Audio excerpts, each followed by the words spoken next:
It's a new year. You may be working on your New Year resolutions and goals and all that. I'm working on mine too. Sometimes I observe people setting up their New Year's goals in a way that can potentially hurt their confidence later in the year without knowing. So today I want to share with you 3 things that you may want to avoid when setting up your goals for 2025. The first thing is to set your goals not on the outcomes, instead set them on the inputs. What does that mean? Say if I want to lose weight, I can say my goal is to lose 10 kilograms this year. That's a pretty smart goal. Specific, measurable, achievable, relevant, time-bound, all that, right? It's not a bad goal at all. But it's risky because outcome, it's not in our control. I don't have control over the outcome. Yeah, I can do things to influence to try to get there. I can eat less. I can exercise more. I can have medicine. I can do all sorts of things in the hope to get to this outcome. But it's not guaranteed.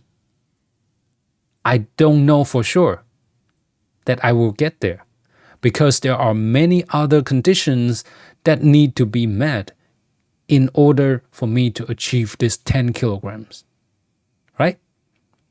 So outcome is not in our control. But instead, if we set the goals on the input side, here's what it sounds like. I will exercise for 30 minutes a day and 5 days a week. That's an input goal. And think about it, all it takes is my commitment, is my actions. As long as I go and do it, I will get to the goal. I will achieve it, right? There isn't much else that will stop me from getting it except myself, right? So input goals, they're more in control, they're more in our control, and output goals, outcome goals, they're not much in our control. So set goals on the things that are more in your control. That's tip number 1. And you may say, Bill, this is it. I understand. It's a reframe. It's a reframe of the output goals, the results, into the actions. Yeah, I can just look at my output goals and then just try to reframe them into input goals. That's all, right? That's simple, right? Yes, that's not wrong. But I want this to be a mindset change for you, a mindset shift. What's the mindset shift? Don't work on things because of you want, no, say it again. Don't work on things because you want the results. Instead, work on things because you love doing it, because you want to do the input, because you want to commit to it. Right? To put it simple, don't work on things because of desire. Instead, do it because of your passion. Don't do things because of desire, do things because of your passion. That's the mindset change I wish for you. In tip number 1, the second thing that you may want to avoid is to create dependencies among your goals. For example, you may have a goal that sounds like this. This year, I want to make this amount of money in order to quit my job and start my own company.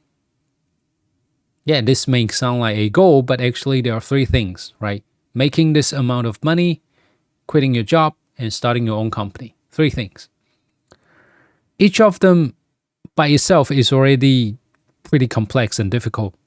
But now you're chaining them together, it makes it bigger, more complex, more difficult to achieve, right? So don't do that. Separate them. If you want to set all of them, set them separately. This year I want to make this amount of money. This year I want to quit my job. This year I want to start my own company. There are 3 goals and they are not depending on each other, right? So that is, again, not a simple reframe, but it's a mindset change, because when you are putting them in the same goal, in the same chain, you already build this pathway, say, to get to the ultimate goal, which is to create my own company, I need to make this amount of money. I need to quit my job. But is it true? right? Instead, when you set them as separate goals, you have priority between them. You have different separate pathway to achieve each of them. Then you will become more resourceful. So it's a mindset change. This is not a simple word change or reframe. Okay, that's tip number 2. And the third thing that you may want to avoid is to fit your goals into a year-long time frame and assign a binary result to it. Like it's either a win or a lose. I either get all or I get nothing. Right? Don't do it because it hurts your confidence. Think about it. We're at the beginning of the year. We're making plans. We're setting goals. And we're saying, okay, here are the goals. And we're going to commit to these goals for the remaining 300 and something days. That's a huge commitment. That's a huge investment. That's very risky. Especially when knowing it's half chance. It's 50% chance that I can lose everything for a whole year. That sucks, right? So don't do that. Instead, what you do, you break down the goals into smaller goals, smaller chunks that fit into shorter time frames. Like a quarterly goal or a monthly goal or weekly goal. By doing that, you're creating opportunities for regular check-ins, regular progress harvest. Now there is a progress. It's no longer binary. It's no longer all or nothing.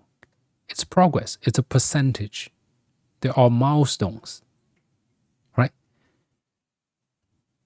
So one day when you need to pivot, when you need to drop the goals, you know you're not wasting all the time you have spent, all the efforts that you have put in, because you have made progress.